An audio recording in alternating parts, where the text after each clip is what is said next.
Welcome everybody to Service Drive Revolution. I'm Chris Collins and this is Christian Lafferty. Christian, how are you? I'm great, thank you. How about yourself? We have an exciting show today. We are going to talk about the top 5 career moves a service advisor can make. Top 5 service advisor career moves. How can a service advisor get in the fast lane, the passing lane, and really jump ahead in their career? I also, we've been selling a lot of our on-demand platform. And so the on-demand platform comes with the best service advisor training in the industry, Service Manager University. There's technician training in there. There's Pet the Dog customer service training. We're adding stuff all the time to it. But what comes with it when you buy it is you get a free strategy session with me. So once you're in there, the manager has gone through Service Manager University. 2 reasons. One is I want to make sure that they understand the progression and that they don't have any questions. And then also I want to talk to them about our coaching group, right? And tell them the other things that we offer. And so I've been doing a lot of those. And yesterday when I was doing them, 2 times it came up that there's a company out there. And I've heard about this before, and I'm guessing because you're in the field more than I am that you have also. But they are charging dealerships to help them maximize their warranty. So it's a company that takes a percentage of helping you maximize your warranty and labor and parts gross. Yeah, which becomes pretty big dollars when it's all said and done. Why don't we do that? Because here's the thing, when we go into any service department, the effective labor rates go up, and then it's easy to do the parts part. So if anybody wants help maximizing your warranty gross profit in parts and service, call us. We will do that just for being in our coaching group, and we'll save you a lot of money. Yeah, for sure. And I think what percentage are they charging? Do you know? It's something like a 5-10%, which doesn't sound like a lot, but it's like a 5 to 10% of the increase, and then it's for a set amount of time. So the really cool thing is it like a year? How long? I think it varies. But the really cool thing is that the warranty stuff is predicated on customer pay stuff, right? And what happens is we've add so much value to what we're doing on the customer pay side, it naturally leads itself to these huge warranty labor rate increases. So this company is chomping at the bit to come in after us, right? And we can do that without them. Oh, they're trying to come, yeah. Because when it was explained to me, I was like, well, you're going to get all that anyways. There's no reason to pay them a percentage. And I was showing them the ROI, and it was like, because, a lot of times the warranty rate increase is like, I don't know, the first time after we go in, it could be like $30-$40. Yep. And the other thing that worries me about that is I wouldn't want a company that's incentivized to upsell warrants or incentivized to maximize warranty to their benefit and not the dealership's benefit. Yeah. Like we want to get what we're due and we want to maximize it, but we don't. Well, we don't want that to be our objective. And we don't want to be attracting any kind of unwanted attention from the manufacturer on the warranty side, right? And has there been an audit where they have to give any of that back? Do they refund their money if it is lost in an audit? That's a really good question. That would make me really nervous. Yeah, I would want something like that in that discussion for sure. Okay, are you on TikTok? No. Do you know what TikTok is? Yes. What is it? Well, so... Is your reference to TikTok just Trump trying to kick it out of the country? No, what I was really thinking was way more about, do you ever wonder what happens to the people that were on Jerry Springer? Most of them are on TikTok. Oh, that's funny. Yeah, a lot of people on TikTok. So if you don't know what TikTok is, it's like an app that it's younger kids. Mostly, I think the average age on there is probably 12, right? Yeah. I know about it because when Big Mike and I went and did the Logan Paul show, he started it off talking about TikTok. And we were like, what's TikTok? And then, anyways, I went on TikTok. And there's a lot of service advisors and techs on there. Yeah, which are not the Jerry Springer people. That was totally separate. But there's some pretty interesting stuff on there. Yeah, one thing I noticed about TikTok is a lot of the people on here, their faces aren't symmetrical. Yeah, definitely. There's no hemispheric balance. Okay, so because anything I do, I would go on and do hashtag service advisors. So I did that, and this girl does these TikToks, which are pretty funny. Now I'm gonna play it for you. Now the first one I'm gonna play for you is she's in her car. And it's called The Life of a Female Service Advisor. I want you to notice a couple things. I want you to notice that she has a closet rack. What would you call the pole in a closet? I don't know, a hanger? Like a closet pole or something? Yeah, the device that the hangers go on to hold the clothes, she has right? that in her car, which seems very convenient picking up dry cleaning. I wonder why manufacturers don't do that. But her name on TikTok is chaotic_feminist. What do you think that means? Chaotic feminist. Anyways, she seems like the kind of person that I would love to hang out with. She's very funny. Yeah. And so let's watch this one, and then I want your feedback. So are you ready? I'm ready. How long is it going to take you guys to change my oil? It takes anywhere from half an hour to 45 minutes. Why does it take so long? I can change my own oil in less than 10. Well, we do a multi-point inspection for you, so we go through the whole vehicle and check it for any needed maintenance or repairs, and we come back to you with our findings. That seems completely unnecessary. Well, it is complimentary, so you wouldn't have to pay for it. I don't have time to wait that long, so just do the oil change and don't do the multi-point inspection. Okay, no problem. I'm just going to have you sign this waiver saying that you opt out of that multi-point inspection. Fine, whatever. I need to get out of here soon, so if you could hurry up. Bye, have a good day. Oh my God. So if you're listening to this and you're not watching, she's doing like a call and answer. So she's set up her phone one way and pretended like she's the advisor, and then the other way she's the customer with like a filter that distorts her face, right? So what do you think about her idea in there of having a customer sign a waiver that doesn't want an inspection sheet? It's interesting. I don't think that. Gosh, would I do it? So here's the thing that I've noticed about service advisors, that customers don't want the inspection is because we ask and we make it optional. Maybe that's what I was going to say, is that I'm trying to think back to my service advisor career and how many people said, don't look over my car. I don't want to know if it's something bad. Like, that's a handful at best. To your point, to say it, like, why would we ask? We just look the cars over in the best interest of the client. Yeah. And so I think if a client ever said to me, like, I can do it in 10 minutes, I'd be like, do you want a job?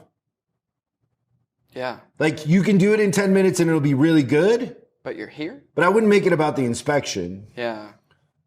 I would never ask a client to sign a waiver. I don't know. I would love to talk to her. I think she's great. If you're on TikTok, you should go follow her and give her some love, the chaotic feminist. The other thing that I think is cool, she has her tongue pierced. Have you ever thought about getting your tongue pierced? No. So let me tell you why. I got one word: hygiene. What do you mean? Lord only knows what kind of stuff. So first off, I got to say this. Like, I'm crazy about, I love piercings. I love tattoos. I like everything kind of edgy, dyed hair, crazy stuff, like all that. Because you're all pierced and tatted up. Totally. It doesn't make any sense, right? Yeah. But the tongue Do you ring have thing, a tattoo? on October 24th. You're getting your first one. That's right.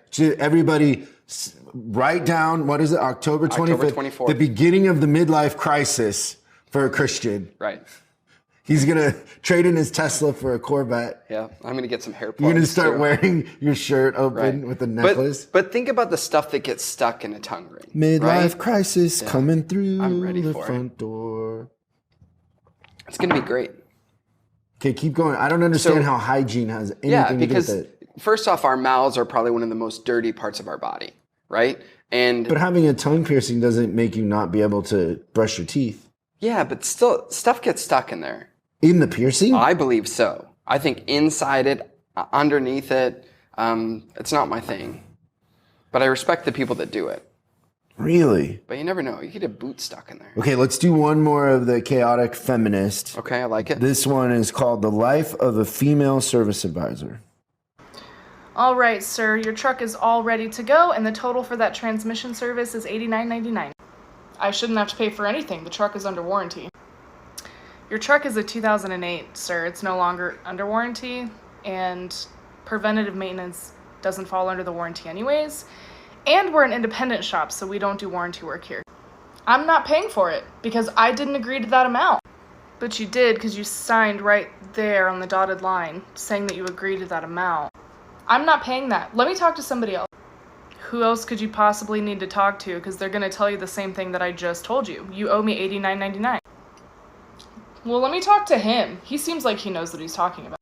Why would you assume that? Because he has more experience than you. Are you talking about Brad? Yeah, he might be 65 years old, but he's only been writing service for 2 months. I've been doing this for several years. Brad, do I have to pay for this? Yep. I'm leaving a bad review. I love that. That is that's definitely a thing, right? Like where there's the older person. Let me talk to that when they seem like they know what they're talking about. And it's either a gender issue or it's an age issue. Like either way, there's no bearing for saying that the older person knows exactly what they're talking about. Yeah, it's also harder for females because they get that a lot. Oh, for sure. It hasn't. Customers are just mean when it comes to that, I think. But so you need to download TikTok. We need to go on TikTok and start making videos. Yeah, it looks like it's a really good avenue. And there's really no filter, which is really cool. Yeah, like some of them we can't play because it's just swearing after swearing after swearing. Advisors just going nuts. It would just be one straight beat for 25 seconds. It's funny. So questions from the audience. I have kind of bad news. The voice of God, I think we're going to retire the voice of God. Is it appropriate for us to genuflect when that... What does that mean? Christian just did the sign that Catholics do, like the Spirit, Holy Ghost, and whatever. Father, Son, Holy Ghost. What do you call that? Genuflect, I believe. That's what it's called? I think so. I've always just said it's the thing that the Catholics do. Yeah. I didn't know that it had a term. Yeah, usually they know what you're talking about when you say that, though. So that's your way of saying goodbye to the voice of God, is doing the... Bless his soul. Bless his soul. Okay. So now we kind of want to try something else because we get so many questions. It's getting hard to navigate. So we set up a hotline, and we'll put this in the description also. But if you want to ask a question, we would love if you would call in and ask your question on the voicemail, and then we'll play it on the show. And same thing, if your question makes it on the show, we'll send you some swag, coffee mug, sticker, t-shirts, notebooks, some Service Drive Revolution stuff. But the number is 1-833-3-ASK-SDR. We got our own phone number. How about that? 8333-ASK-SDR. Or if you can't spell and you want me to do it for you, it's 833-327-5737. But ask your question on there. That would be fun. And if you make it on the show, we will love you and send you swag just like more this. Than anything else. So what are the questions that we have this week? Let's go to question number 1. Hey there, Chris. Long-time listener, first-time caller. I just wanted to know, how did you become a general manager? Wow. It's one of my favorite stories. What part of the story? Pretty much the whole thing. I don't want to spoil it because it's your story, but I'll tell you what my favorite part is when you're done. Should I tell the whole story? Do we have time for that?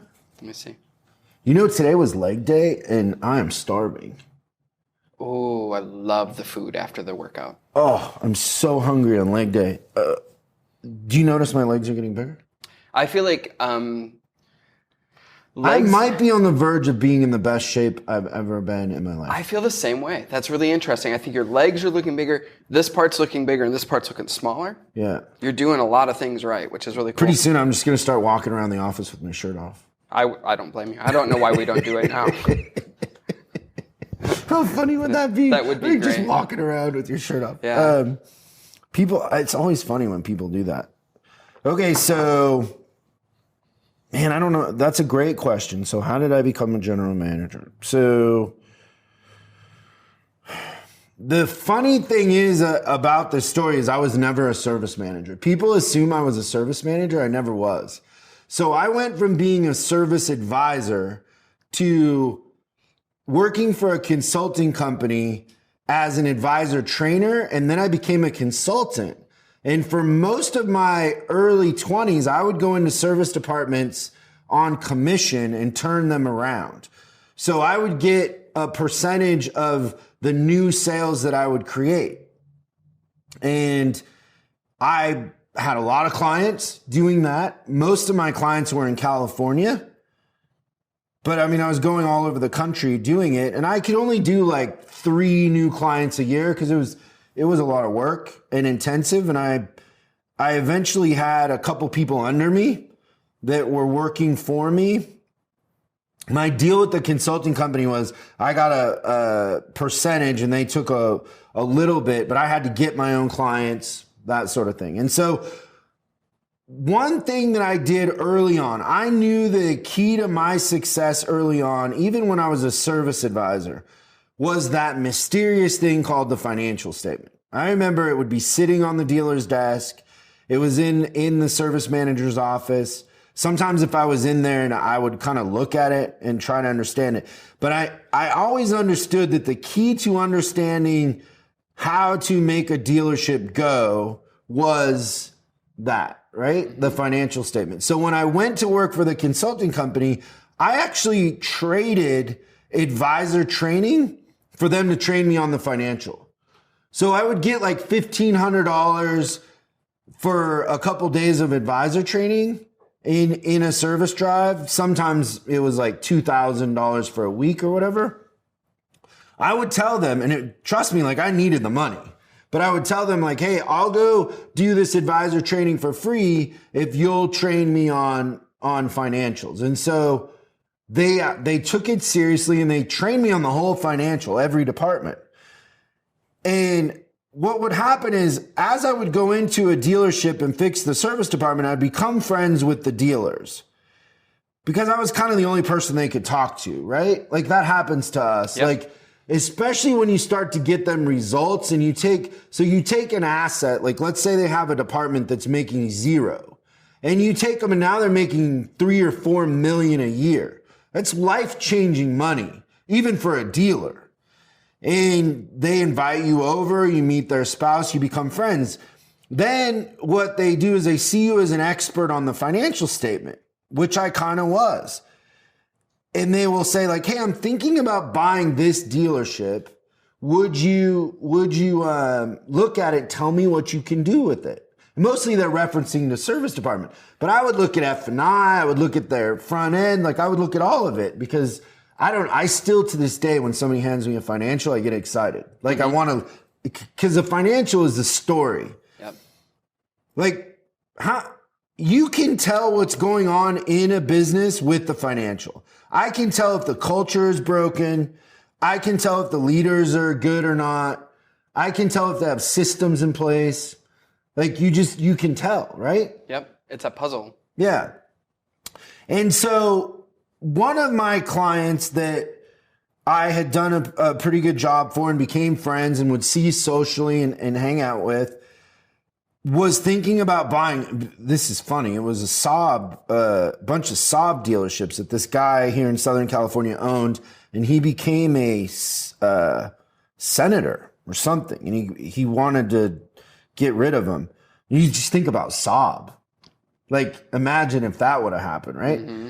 So I did a projection. I did a projection on the front. I built this Excel spreadsheet, and I would project car sales, F&I, used, service parts, the whole thing. And I would say, like, this is what I think we could do with the back end. And I would give them a kind of an analysis of the financial statement and what I would look for. And I knew, because my goal was always to be a dealer, I knew that to be a dealer, I had to do one of two things: be a general manager, or I had to go to the dealer academy, the mysterious NADA academy. Now, I didn't work for a dealership, so I needed somebody to sponsor me to go to the NADA academy, right? So this client and I and it would happen with quite a few clients, but I really liked this client and we became friends, would ask me consistently, like, hey, I'm thinking about buying this Audi store. I'm thinking about, and one day it's funny. There's a little bit of a backstory to it, is he wanted to hire a general manager and kind of get out of it. And so he hired his friend whose dad had just sold his dealer group. And I remember the first time I met that guy, I was in the service department. I was there doing my visit or whatever. And the guy came back and he, I introduced myself to him. He was the new general manager. He came back and he said, there's some customers out there that need help. Why don't you go out there and help them? And I go, oh, I'm the consultant. I'm not a service advisor. And he goes, oh, I don't care. There's customers not getting helped. You go help them. And I was kind of like, and the guy was really short. So he had like a little Napoleon complex. And I was kind of like, okay. And then him and I just didn't get along. So I went to my client and I told him, I said, hey, you need to tell that guy to you need to tell him to be nice, or run with him for a while and I'll come back when it doesn't work out. Is kind of what I said, because I knew it wasn't going to work out. And it didn't work out. It only lasted a little while. But after that, that client said, hey, I know you want me to sponsor you going to the dealer academy. Because I'd said, hey, I'll pay for it, but just, I need you to sponsor me to go. I need to use your dealership's name. And he said, well, instead of going to the dealer academy right now, why don't you come run my stores as the general manager, and then you can go to the dealer academy. Well, it ends up that if I was running stores and I was the operator of record, I no longer needed the dealer academy. Yep. And so that's what I did. And so I went from service advisor to service advisor trainer to kind of turnaround specialist to general manager was my career path. Yeah. And then I bought my own dealerships. And then those went away. The dealership that I bought went away in 2009 during the, downturn or whatever. But that's the story. Did I tell the part that you like? No, but I'm going to tell it for you because it's now my favorite part. I knew I was going to leave that out. That's okay. But a couple of things. One is you alluded to the fast lane earlier. You took the fast lane. So two things, actually. I have two favorite parts now. One is that when did you start thinking about when you wanted to own a dealership? When I was a lot attendant. Right. I remember looking at that dealership in Seattle. It was Volkswagen, Audi, Subaru. And I just remember thinking I don't know, what is this thing? 7 million? I remember asking the general manager, what does it cost to buy this? 7 million? And he's like, yeah, probably 7 or 8. I'm like, I could find 7 or 8 million. I just always thought that way. You had no idea how, right? But you knew that there was a way. And I think that that's the thing is that you had your trajectory from a pretty young age, which I think is a very special thing, but it isn't something that's impossible to do. You just have to choose what your path is going to be, right? And we're going to get to that in a little bit. But my other favorite thing about you is one is that, you walked into a general manager position, never desking a deal before. You'd never been an F&I. You'd not done any of those things. But you're like, wait a minute, if something's broken, I'm going to be able to fix it if I look at the deals. So just like when you went into a service department, you're like, the ROs are going to tell me the story. The deal jackets told you the story of what the sales were like, right? And what were the processes that were missing and everything. So you took it as one of our parts of our motto is that the way that ROs look are a direct correlation with our results. And you said the way that our deal bags look is a direct correlation with our results, and that's how you fix the sales part. Yeah. It's funny, but fixing gyms or a doctor's office, a restaurant, any sort of business, to me, always goes back to the repair orders I'm always looking for where the repair orders. Because if I wanted to know what was going on with the service department, the first thing I would do is go to the repair orders. I could tell if they were inspecting them. I could look at history and see if they were recommending work. I could tell the quality and the culture by phone numbers being there. Yep, email addresses, the whole nine, you right? can tell a lot. And so when I went to run the dealership, my goal was I wanted to be number one in the country in new car sales. That was the goal. And that was a common goal and kind of maybe why I was brought in to some degree. but I didn't have a lot of experience. I'd set up a couple internet departments for sales. I'd done that, but that's all the experience I had in sales besides selling cars when I was an advisor. So I was looking for where in my system do I go, and the deal jackets were the ROs. Yep. Yeah. And I think it's funny, but if you have a system, that system probably would apply almost in any. I bet when you were a sales manager, you brought over things in your system as a sales manager to service. In fact, I know that to be true because we've talked about it, right? Yep. So I think that's the big thing is that I appreciate it so much because the system is what is the star of the show. Yeah. And I think people hate to hear that. They think, oh, the people are the most important. But the system first, people second. Yeah. How did I do it? Tell them that part of the story. Oh, it's great. Yeah. Yeah. No, you're totally right. It was all about the system. If you have a system, you can do anything. Yeah. You know what else I learned is that you hear a lot about people picking their nose. I don't remember ever picking mine. I just had the nose that I was born with. It always catches me off guard when you do that. Okay, let's go to question number 2. Great segue. Do we have to do the list? No, we're doing questions and then the list. Question number 2. Hello, Chris. Hope all's well. I'm currently active duty military, and I've received a great job offer to be a service advisor for a large RV and camper company when I leave the Army in less than a year. The company's allowing me to shadow a current advisor in my off time to learn the ins and outs of the game. I'd love some advice on how to make the most of this opportunity. What are some things I should learn or look for? Thanks in advance. So the first thing that I want to make sure is that, so he's in the military and he loves people, and his position in the military, sniper. Oh, really? I don't know for sure, but that's the first thing that I thought of. It's like, I love people. What do? I shoot them. I'm a trained killer. Right. Yeah, the first thing is don't kill your customers. So I think at the heart of everything that you want to understand as a service advisor is your income and your future all kind of come from the idea of staying in one place and collecting customers.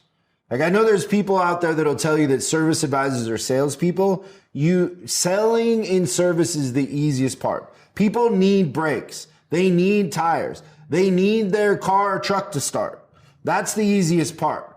Your role is to create key throwers that you have built a relationship with, that trust you, that you've always done right by, and you've always stepped up when they're in an awkward situation or running late or broke down or whatever. You've always had a solution for them and taking care of them. And so just collect customers, make friends, understand that the vehicle is a commodity. And what you bring to the table is your relationship with the customers, not your understanding of the vehicle.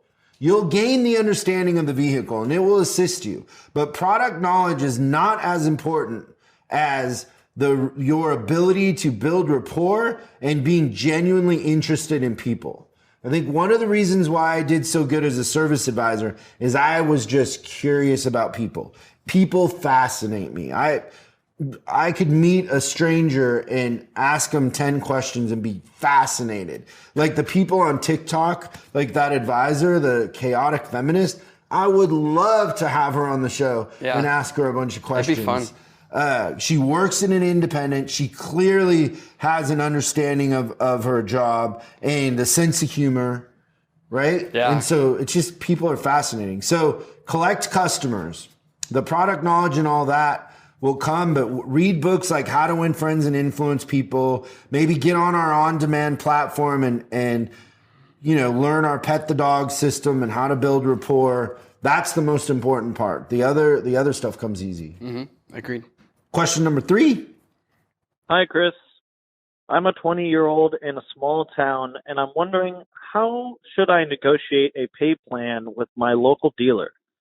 I was thinking of starting off between hourly and commission, then going to full commission down the line. So I'm more motivated to work hard. I'm ready to jump in and be the best advisor I can be. What kind of mentality should I have in a dealership where some of the advisors and techs are 20 to 30 years older than me? It's a small town of about 10,000. We're an hour outside of Kansas City, and the dealer sells Chevy and Buicks. Thanks. Do you know when people say they pick their nose a lot? I haven't heard that. Joke. No? Semi-funny joke. What do you think about that? Well, I think the first thing that I would say is if I'm the 20-year-old and everyone's 20 to 30 years older, I'd embrace the advantage that you have. Youth. Speed. Love it. You can run circles around everybody. Yeah, They won't know trust me, they'll take a long lunch. So take lunch at a different time than they do. Get there earlier. They'll be too lazy to write the night drops. I used to go in on Sundays and write the night drops. Yeah. The great thing is that nobody even will notice or care because they're just so set in their ways. Like you can run the circles around them and they're none the wiser. Like they don't even notice. I'm not quite sure about your experience, but if I was going to be a service advisor, I would want the pay plan with more commission than a base. I would take the highest commission I could get and less of a base. Now, if you haven't written service before or you're really unsure, you might want to negotiate the base, but I want the commission. And then there's a difference. Some service departments are going to pay you on sales, some are going to pay on gross, and you kind of need to understand that. But at the end of the day, most service departments in a dealership want their service advisor compensation to be under 8% of the gross. Mm-hmm. So you can kind of have that as a rule of thumb, but I wouldn't be afraid to ask for the numbers. Like I always, when I'm interviewing an advisor and they're like, hey, can I see the numbers? I always am like, okay. And then they're like, can I see the pay plan? And they're figuring out, they have their numbers. Yep. Because I would never interview an advisor without their numbers. They're looking at our numbers and then they're looking at the pay plan. And so that's probably the best way to do it. Yeah, I think so too. But that kind of leads us into our topics, right? Now we're going to talk about the top 5 service advisor career moves. How can you move into the fast lane as a service advisor? So yeah, the first one is what we were just talking about, which is commission. You want a performance-based pay plan. That's right. You get a report card every month. Your paycheck is your pass or fail. And I think that if you're going to be a top advisor, one thing they have to be able to do is honestly assess yourself and how you've done. And if you've done a really good job and you have a great paycheck at the end of the month, it means that you've done great. And if you have a pretty crappy paycheck at the end of the month, what does that mean? That you've done crappy. And I think that that's the thing is when it's performance-based, you're not using excuses of salary or anything like that. What you're saying is that my results are dictated in my pay. And I think that that's the thing that I'll see consistent with most advisors is that they want that. They want the reward. Like they want all the glory for the perfect job and they'll take the lumps if they didn't because they know they'll learn from it. And that's one of the fast track lanes. Yeah. And so then understand that the dealership, your manager look at you as a percentage of the performance. So if your performance is up or the department's performance is up, your pay is going to be up, but it's relative to the increase. So you're never really expendable because you're producing what you're getting paid plus, right? You're paying for yourself. Back to, 8% or less usually would go to the advisors of the gross. Number 2 is quality, not quantity. That was one of yours. I thought that was good. Quantity over quality. It's amazing when we'll do this exercise with service advisors, how to maximize your pay plan, that most advisors can make more money, have better quality of life, collect more customers, make friends and collect more customers by writing less. Yep. Consistently, we see that. And so whether you're a service advisor or a manager, shop owner, whatever, the magic number for advisors is 12. And sometimes in Highline, we'll have them write 8. Like, just imagine the customer experience if an advisor is only writing 8 customers a day. How they can over-communicate, over-deliver. I mean, that's what customers expect. Yeah, and it's certainly what they deserve too. And I think that that's a big thing. I was just in a store last week, and we were talking about, petting the dog, and then like what the next level is, and elevating that. And I think that when you've got 8 ROs a day and you've got an 11-hour day, like, you do the math, you can spend over an hour per person. You know that not every RO is going to take an hour of your time. So on the really, really challenging ones where the customers aren't used to getting all the information, you can over communicate with them. And hey, if you have a little extra spare time, make some TikTok videos and send us the links. I love it. We got videos to watch for sure. Number 3 is sell cars for 2 months. How would you advise them to go about that? I think that the thing that I would want to work with that is I would want to do it fairly early in my advisor career. And I came from the sales side into service. And I think that one of the things that I will tell you is that the first thing that I understood is that being a service advisor wasn't a sales job.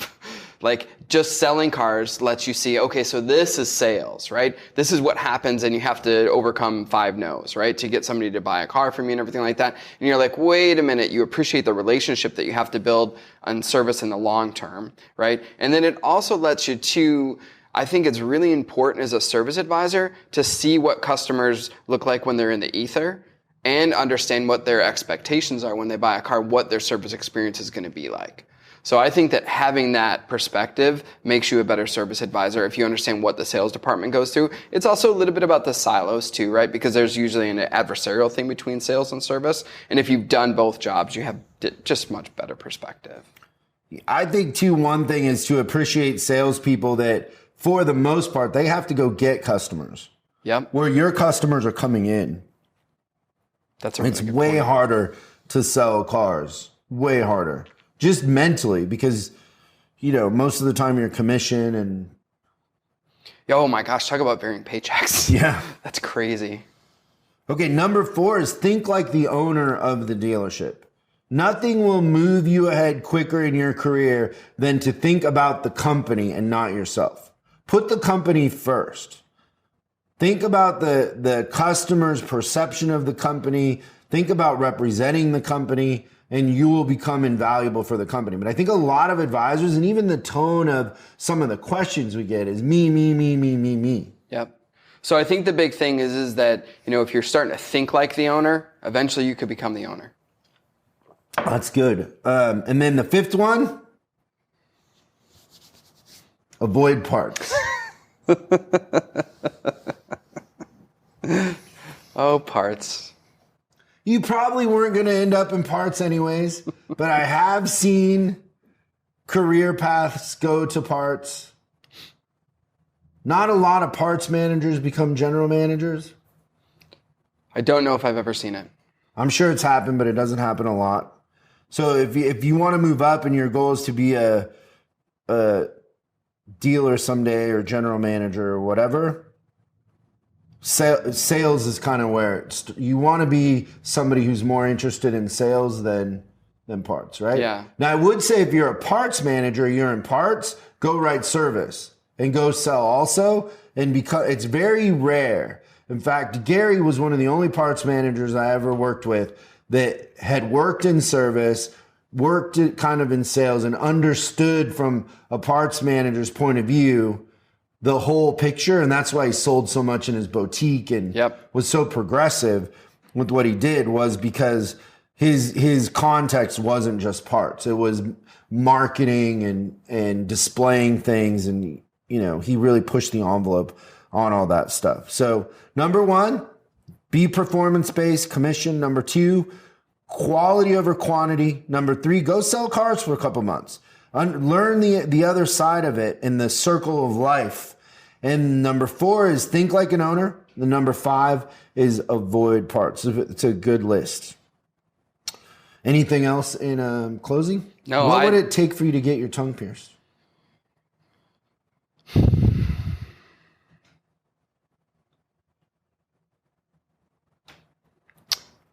Strong scientific data that it raised your IQ, maybe? What? Like if I got smarter by No, it would piercing only my be tongue? monetary. I can't make you smarter. Yeah, I don't have a limitless pill for you. that's true. I try it. I tried the limitless pill. I but think it not would be pierce my funny tongue. if we're on the show and you're talking and it clicks your teeth. Like that's always That, like super no one knows attractive. until the click happens. click, click. It'd be funny. Okay, well, thanks everybody. We will see you next time on Service Drive Revolution. Thanks so much for watching this episode of Service Drive Revolution. We're uploading new stuff every day, so make sure you subscribe and click the bell icon so you don't miss out. If you have a question you'd like us to answer on the show, call 8333-ASK-SDR and we'll answer your question on the show. That's 8333-ASK-SDR. For special deals on our books and training, head over to offers.chriscollinsinc.com. Now that's offers.chriscollinsinc.com. I'm Chris Collins, and I'll see you in the next video.